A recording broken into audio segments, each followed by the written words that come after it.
Assalamualaikum warahmatullahi wabarakatuh. Kembali lagi di channel kami. Bagi yang menemukannya, subscribe, klik dan share agar mendapatkan notifikasi berikutnya. Baiklah, kita mulai ceritanya ya teman-teman. Waktu terus berjalan. Tahun demi tahun berlalu perlahan. Namun Yayasan Terpadu Rumah Belajar Raka terus tumbuh. Bangunan kecil yang dulu hanya memiliki satu ruangan sederhana, kini berubah jauh. Halamannya sudah luas. Dinding-dindingnya dicat cerah.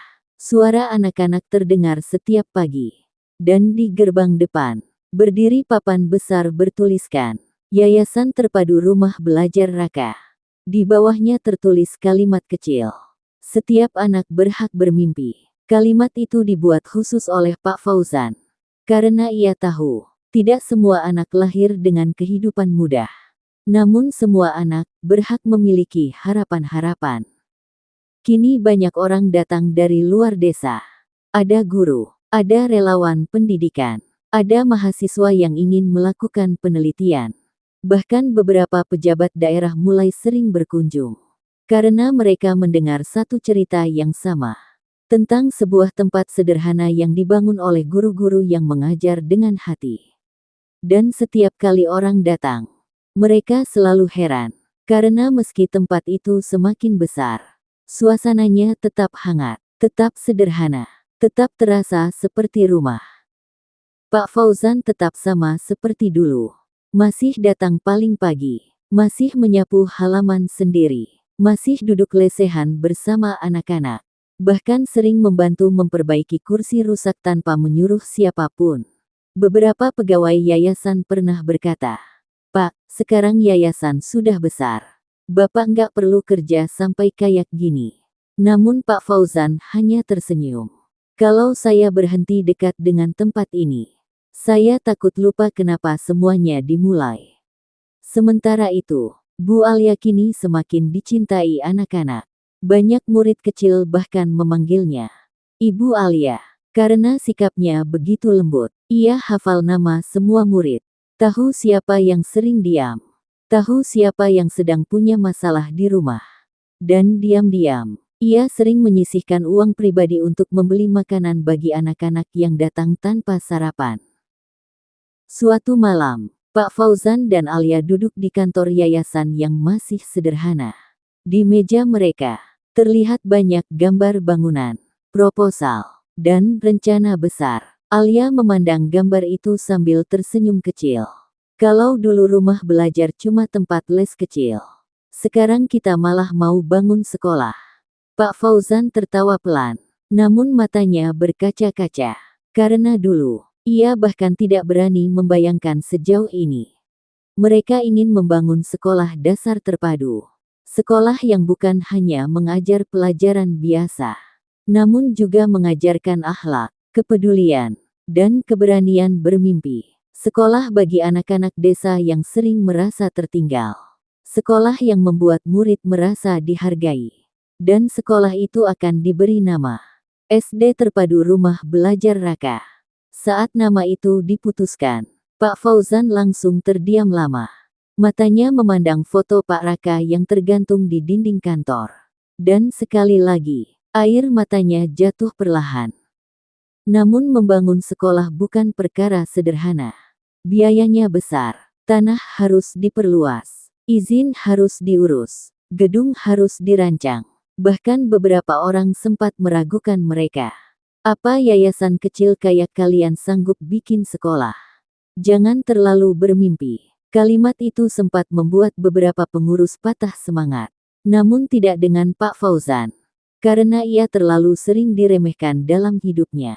Dan justru dari keraguan orang lain, ia belajar bertahan. Rizal terus membantu dari Dinas Pendidikan. Ia membantu menghubungkan yayasan dengan program bantuan pendidikan. Membantu proses administrasi. Bahkan beberapa kali rela lembur hanya untuk memastikan izin sekolah selesai. Suatu malam, Rizal berkata sambil tersenyum, "Pak, dulu Bapak yang ngajarin saya jangan berhenti bermimpi. Sekarang giliran saya bantu mimpi Bapak." Pak Fauzan langsung menepuk pundaknya pelan sambil menahan haru. Warga desa juga ikut membantu. Ada yang menyumbang pasir, Ada yang membantu mengangkat batu. Ada ibu-ibu yang memasak untuk para pekerja. Bahkan anak-anak kecil ikut membantu membersihkan halaman sambil tertawa riang. Karena semua orang merasa, sekolah itu bukan hanya milik yayasan, namun milik seluruh desa. Hari itu akhirnya tiba. Peletakan batu pertama pembangunan SD terpadu rumah belajar Raka dilakukan sederhana. Tidak mewah, namun sangat penuh haru. Pak Fauzan diminta memberikan sambutan. Tangannya gemetar saat berdiri di depan warga. Lalu ia berkata, "Dulu tempat ini cuma ruangan kecil yang hampir roboh. Saya nggak pernah ngangka, suatu hari, kita bisa membangun sekolah sendiri." Suasana langsung hening. Banyak orang mulai menangis. Saat meletakkan batu pertama, Pak Fauzan tidak mampu lagi menahan air matanya. Ia memegang batu itu dengan tangan bergetar. Lalu berbisik pelan, "Pak Raka, sekarang anak-anak desa punya sekolah."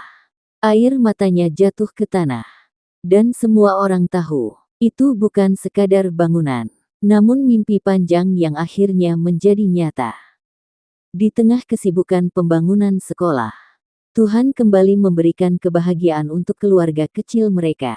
Suatu pagi, Alia memanggil Pak Fauzan dengan wajah gemetar. "Pak, aku mau bilang sesuatu." Pak Fauzan langsung panik. "Kenapa?" Alia tersenyum sambil menahan tangis. "Aku hamil." Dunia seakan berhenti sesaat. Pak Fauzan langsung membeku. Matanya perlahan merah. "Alia, serius?" Alia mengangguk sambil menangis bahagia. Dan saat itu juga, Pak Fauzan langsung memeluk istrinya erat. Sangat erat. Pak Fauzan menangis di pundak Alia. Tangisan panjang. Tangisan seseorang yang dulu pernah merasa hidupnya tidak punya masa depan. Dan kini, Tuhan memberinya keluarga, harapan, dan calon anak yang akan memanggilnya ayah. Malam itu, Pak Fauzan kembali berdiri di depan foto Pak Raka. Sudah menjadi kebiasaan yang tidak pernah berubah. Dengan mata berkaca-kaca, ia berkata pelan, "Pak, saya dulu cuma ingin bertahan hidup. Tapi sekarang, Tuhan kasih saya keluarga." Air matanya jatuh perlahan.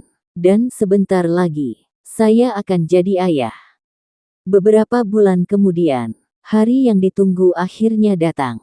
Malam itu hujan turun deras. Pak Fauzan mondar-mandir di depan ruang persalinan dengan wajah pucat. Tangannya dingin, bibirnya terus berdoa.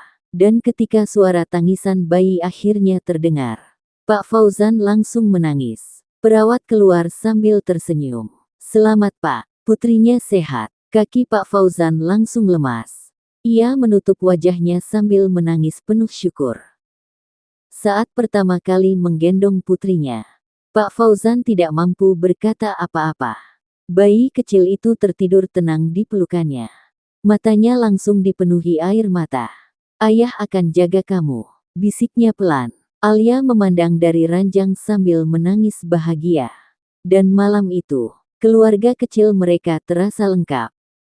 Mereka memberi nama putri pertama mereka, Raka Alesya Fauzani. Nama itu dipilih untuk menghormati seseorang yang telah mengubah hidup mereka semua. Saat mendengar nama itu, banyak orang langsung menangis haru. Karena nama Pak Raka, kini hidup dalam generasi berikutnya. Tahun berikutnya, SD Terpadu Rumah Belajar Raka akhirnya resmi berdiri. Gedungnya sederhana, namun indah. Ada taman kecil, perpustakaan, ruang komputer, dan ruang belajar yang penuh warna.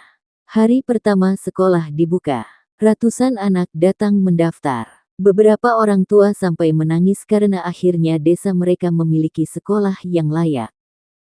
Di hari peresmian, Pak Fauzan berdiri di depan gerbang sekolah sambil menggendong putri kecilnya. Ia memandangi bangunan besar itu lama sekali. Masih sulit dipercaya. Dulu ia hanyalah guru honorer yang hampir dihapus dari sekolah. Namun kini, ia berdiri sebagai pendiri yayasan pendidikan besar. Saat memberikan sambutan, Pak Fauzan berkata dengan suara bergetar, "Kalau dulu ada yang bilang, guru honorer nggak bisa mengubah apa-apa. Mungkin hari ini, tempat ini adalah jawabannya." Ruangan langsung dipenuhi tepuk tangan dan tangisan haru. Kadang, hidup menghancurkan seseorang bukan untuk mengakhirinya, namun untuk membentuknya menjadi lebih kuat.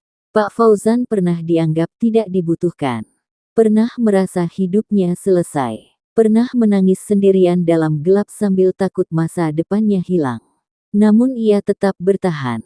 Dan karena ketulusan itu, Tuhan perlahan mengganti seluruh lukanya dengan hal-hal indah. Ia diberi keluarga, diberi orang-orang baik, diberi murid-murid yang berhasil, diberi yayasan besar, diberi sekolah, dan akhirnya, diberi seorang putri kecil yang menjadi cahaya baru dalam hidupnya. Karena pada akhirnya, tidak ada perjuangan tulus yang benar-benar sia-sia.